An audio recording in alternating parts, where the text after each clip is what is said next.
Welcome back dito sa channel natin. Andito tayo ngayon sa may Bay City. Tatawid tayo dyan sa kabila papunta sa Asiana City para tingnan natin ang latest na progress.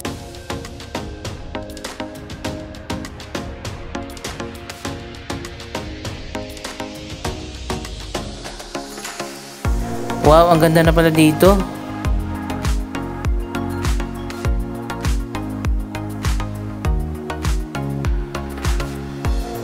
Ito ang boundary ng Bay City at Asiana City. Ito ay mga reclamation projects sa Manila Bay.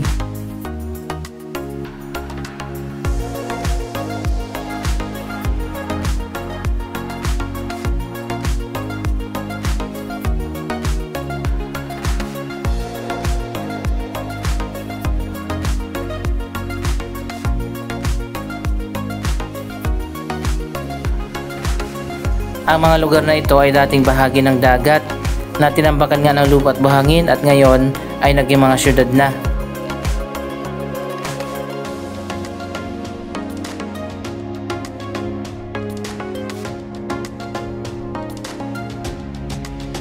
Anyway, ito ang tinatawag na man-made canal. Ito ang daluyan ng dagat na nasa pagitan ng mga reclamation project para hindi umapaw kapag high tide o di kaya merong storm surge. Marami na rin mga projects ang naitayo dito sa Asiana City, katulad ng mga residential condominium.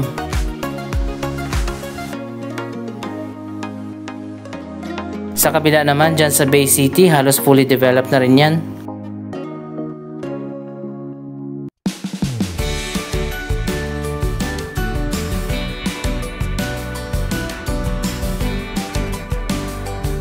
Bahagi din ng Bay City ang Mall of Asia Complex.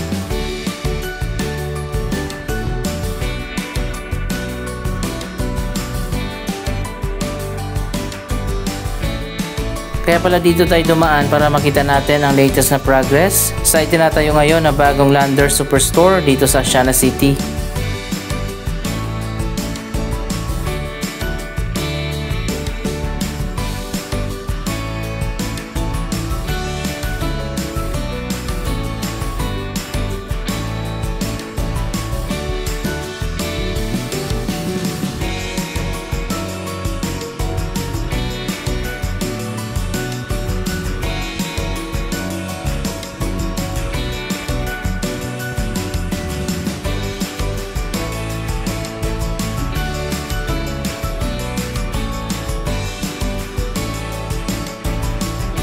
So ayun na guys, makikita naman natin halos buo na yung building ng Landers Superstore.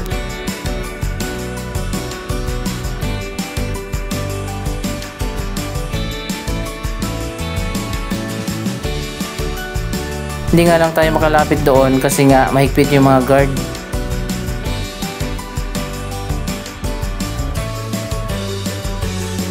Yung front pala niya ay nandito sa gilid at ito yung likod.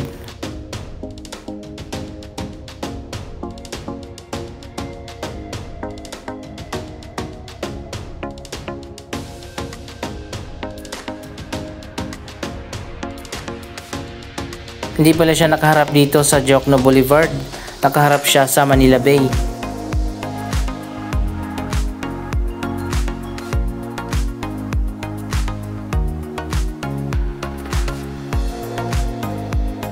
Malawak din pala itong building ng Landers Superstore.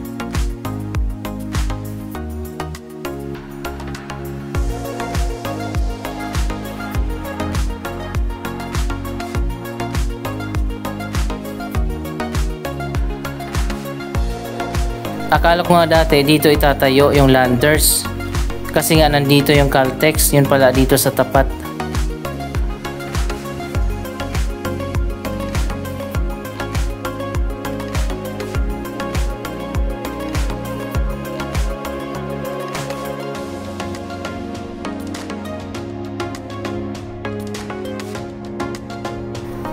Andito na tayo sa Park Hall.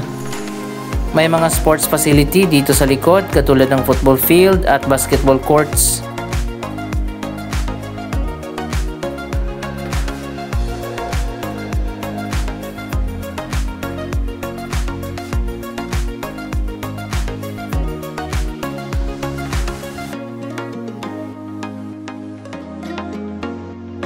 Ginagamit na ngayon bilang training ground ang bagong football pitch.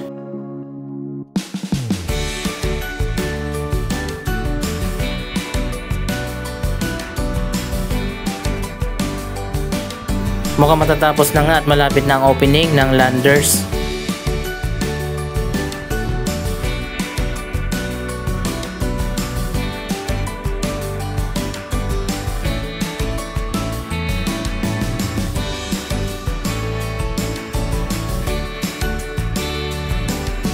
Dalawa naman ang court dito.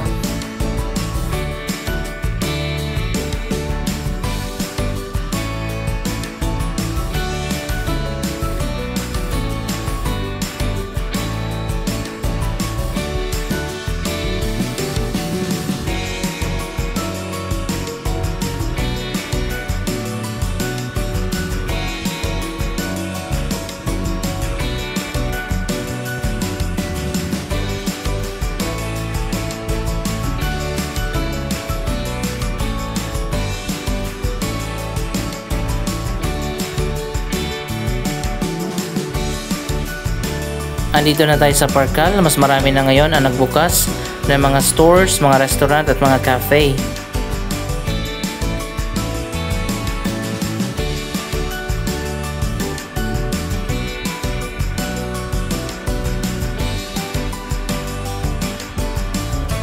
Ano nangyari? Bakit sinarado dito sa gitna? Mukhang merong event na magaganap dito. Parang trade fair pala ang gagawin dito.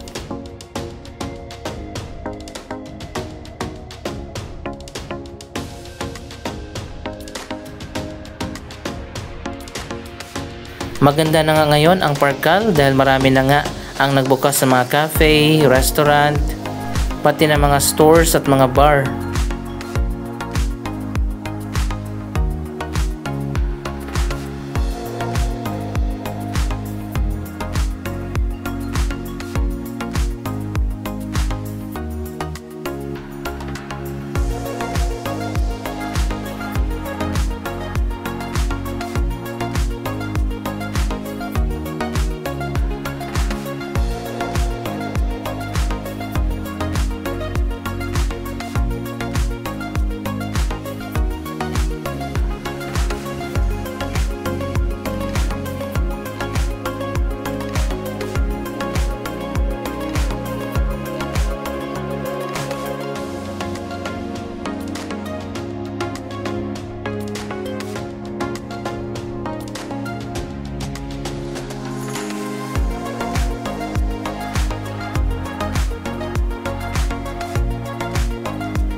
May mga elevated walkway dito sa taas para hindi ka na mahirapan na tumawid papunta sa ibang building.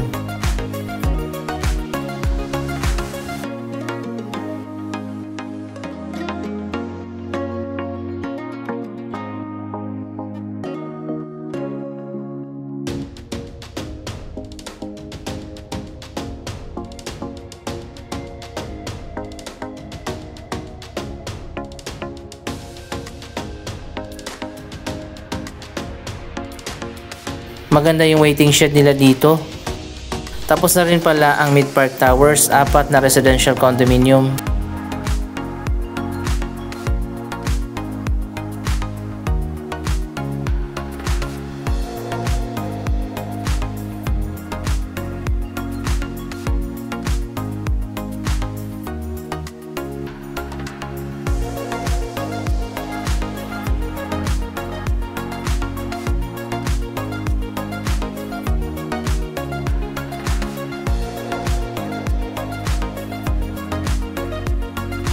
Mas lalong dadami ang tao dito kapag nakalipat na yung mga resident dito sa Mid-Park Towers.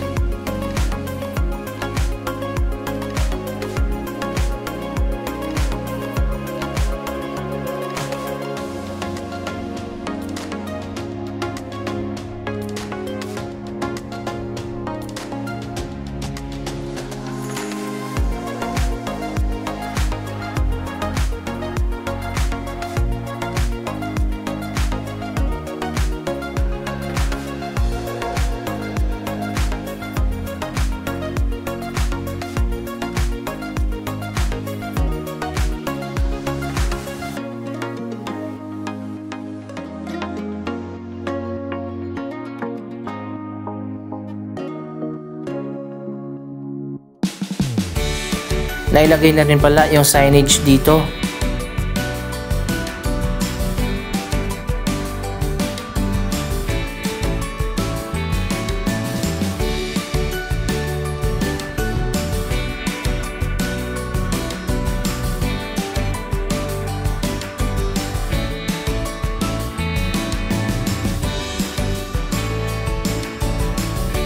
Andito naman sa taas yung US Embassy Visa Application Center malapit sa supermarket. Nasa tapat lang ng Mid-Park Towers.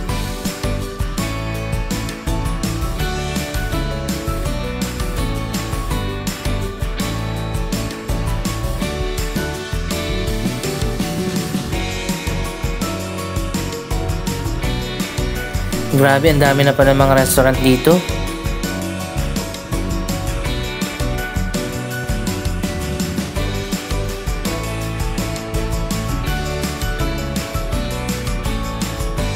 Diretso nga tayo dito sa kabila, tingnan natin. Wow, ganun din pala dito sa likod. Occupied na ng mga cafe, mga stores, pati na ng ilang mga bank.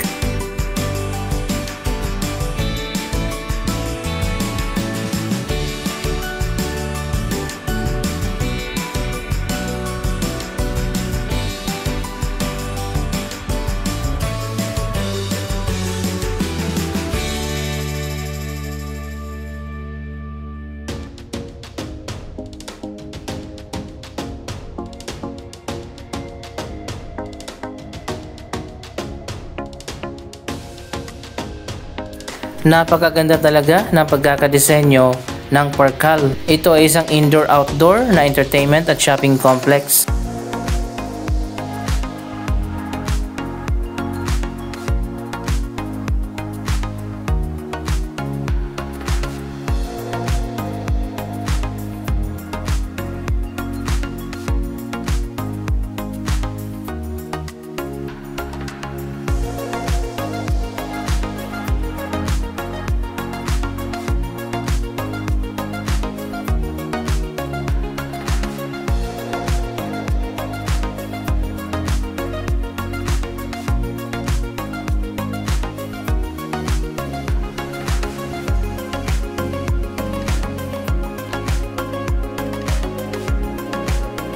Ganon din dito sa courtyard, marami na rin mga stores, mga clinic, salon, barbershop, at marami pang iba.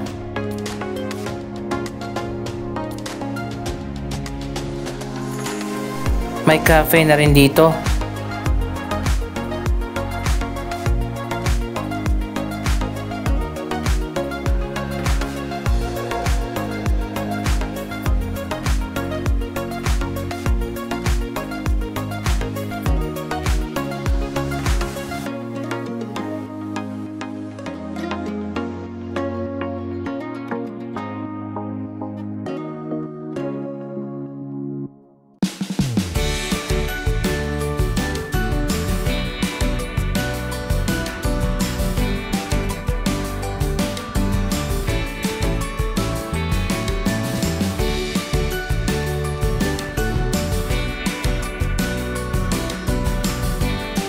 Ito naman ang The Marketplace Supermarket.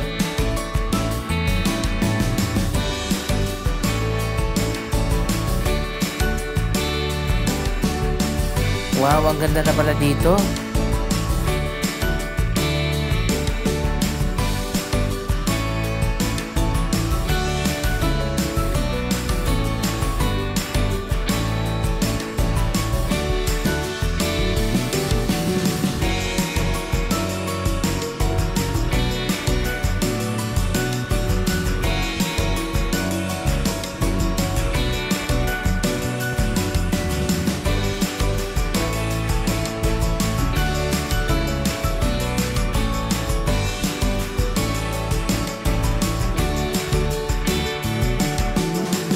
Anong masasabi nyo sa latest na progress ng iba't ibang mga proyekto dito sa Asiana City?